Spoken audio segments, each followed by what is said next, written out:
बिस्मिल्लाहिर्रहमानिर्रहीम। आज का टॉपिक है ट्रैक्स। ट्रैक जो है वो वाइट मैटर के बंडल होते हैं। वाइट मैटर क्या होता है? White matter actually collection of axons होते हैं, माइलिनेटेड न्यूरॉन्स होते हैं इनसाइड द सीएनएस, उसे हम कहते हैं वाइट मैटर। वाइट मैटर को आगे 3 कैटेगरीज़ के अंदर डिवाइड किया है। अगर वो सिफेलोकॉर्डली कनेक्ट करें तो उसे हम ट्रैक्स कहते हैं। अगर वो एंटीरो पोस्टीरियरली कनेक्ट करें उसे हम एसोसिएशन फाइबर्स कहते हैं। अगर वो राइट एंड लेफ्ट कनेक्ट करें तो उसे हम कमीशर कहते हैं, जिससे कॉर्पस कैलोसम है वो राइट सेरेब्रल हेमिस्फीयर को लेफ्ट सेरेब्रल हेमिस्फीयर से कनेक्ट करता है। अब आगे ट्रैक जो हैं, ट्रैक्स 2 तरह के हो सकते हैं। या तो वो असेंडिंग होंगे, यानी कि वो रिसेप्टर से इंफॉर्मेशन जो है वो सीएनएस तक पहुंचाएंगे, या फिर वो डिसेंडिंग होंगे जो ऊपर से इफेक्टर की तरफ लेकर आएंगे। अब असेंडिंग ट्रैक्स जो हैं वो मेजर माइनर हैं। मेजर जो हैं वो या तो सेरिब्रम की तरफ लेकर आएंगे, यानी कि हमारे कॉन्शियस लेवल तक, या फिर वो सेरिबेलम की तरफ, यानी हमारे सब कॉन्शियस लेवल तक लेके जाएंगे।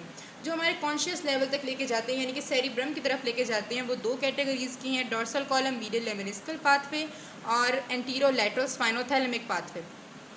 एंटीरो लैटरल स्पाइनोथैलेमिक के अंदर और भी बहुत सारे पाथवेज जो हैं वो मर्ज हो जाते हैं। पहले तो एंटीरो लैटरल खुद एक एंटीरो स्पाइनोथैलेमिक ट्रैक और लैटरल स्पाइनोथैलेमिक ट्रैक पर मुश्तमिल होता है।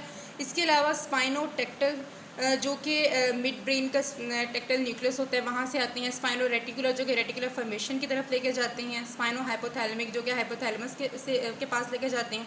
और स्पाइनो मेसेंसेफेलिक जो कि पेरी एक्यूरेक्टल ग्रे एरिया होता है, वहाँ पे लेके जाते हैं स्पाइनल कॉर्ड से।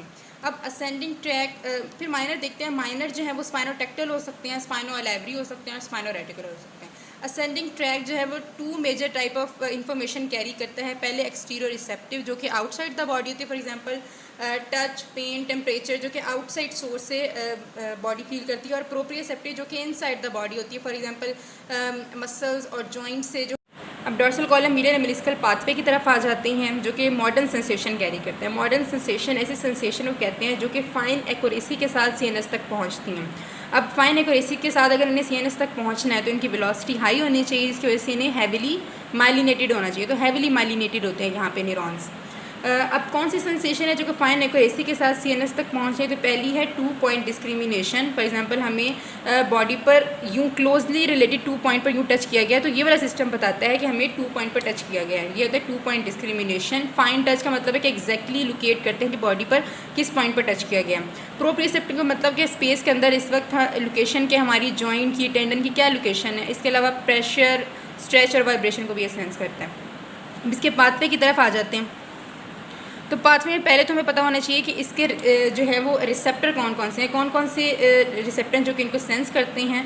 तो जो हैं यहाँ पे 6 रिसेप्टर्स हैं, इनको हम MMPPGR से याद रख सकते हैं। तो पहला M जो है वो मीजनर कॉर्पसल है, जो कि डिस्क्रिमिनेटिव टच को सेंस करता है, मतलब जैसे 2 पॉइंट डिस्क्रिमिनेशन उसे सेंस करते हैं।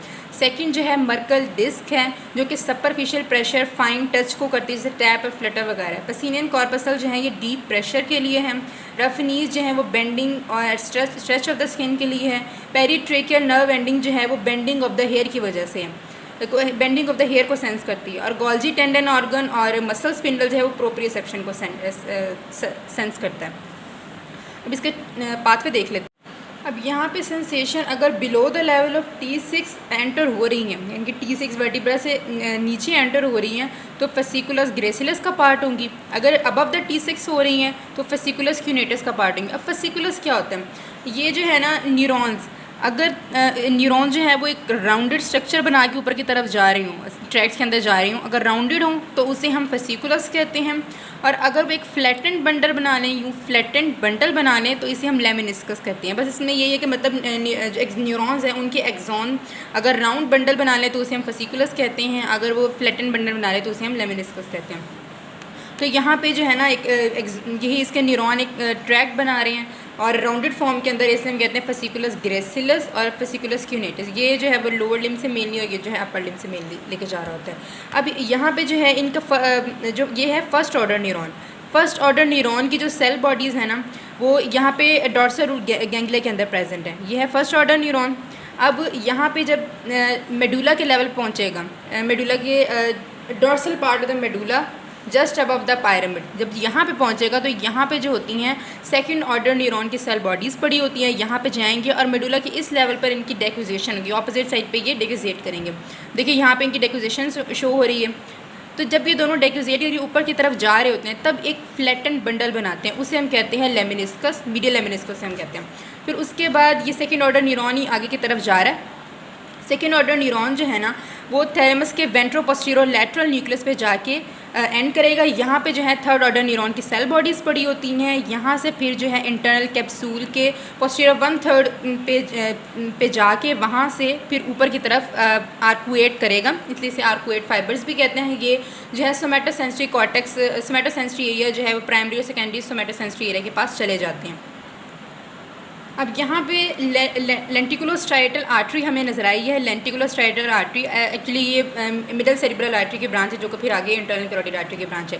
तो जब कभी भी हमें इंटरनल कैरोटिड आर्टरी का थ्रोम्बोसिस का पता चले या फिर लेंटिकुलोस्ट्राइटल आर्टरी का थ्रोम्बोसिस का पता चले, तो हमें ये पता होना चाहिए जब इनका डैमेज होता है तो इंटरनल कैप्सूल को ब्लड सप्लाई नहीं मिलेगी। और अगर इंटरनल कैप्सूल को ब्लड सप्लाई नहीं मिलेगी तो मतलब पोस्टीरियर 1/3 को भी सप्लाई नहीं मिलेगी, तो मतलब यहाँ पे क्या हो जाएगा, इस्कीमिया हो जाएगा। इसका मतलब है हमें कॉन्ट्रालैटरल साइड पे हेमी एनेस्थीसिया मिलेगा, क्योंकि देखिए मेडुला के लेवल पर डेक्यूजेट हो गए हैं, तो अगर यहाँ पे अगर डैमेज हमें मिलता है तो हमें ऑपोजिट साइड पे हेमी एनेस्थीसिया मिलेगा।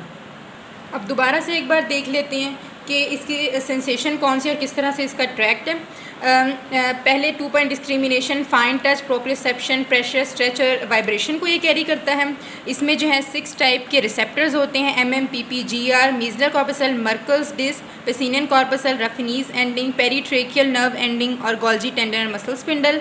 उसके बाद जो है अगर below the level of T6 जाएँ तो फेसिकुलस ग्रेसिलस का पार्ट होगा, above the level of T6 जाएँ तो फेसिकुलस क्यूनेटस का पार्ट होगा। अब यहाँ पे इनकी लोकेशन भी देखें, फेसिकुलस ग्रेसिलस जो है वो मीडियली लोकेट करता है, फेसिकुलस क्यूनेटस जो है वो लेटरी है, यानी लेटरली है। यानी यहाँ पे अगर कोई इस्कीमिया हो जाए इस साइड पे, या कोई ट्रॉमा हो जाए या कोई ट्यूमर डिवेलप हो जाए अगर मीडियल साइड पे हो, तो पहले जो है फेसिकुलस ग्रेसिलस इफेक्ट होगा, यानी कि लोअर लिम्ब के अंदर हमें हेमी एनेस्थीसिया मिलेगा और बाद में जो है हमें अपर लिम्ब के अंदर मिलेगा।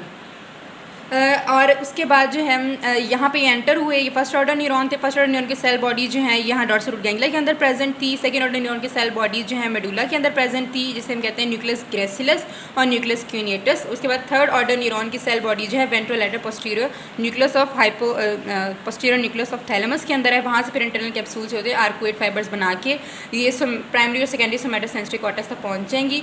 क्लिनिकल जो है वो हम एंड पे करेंगे।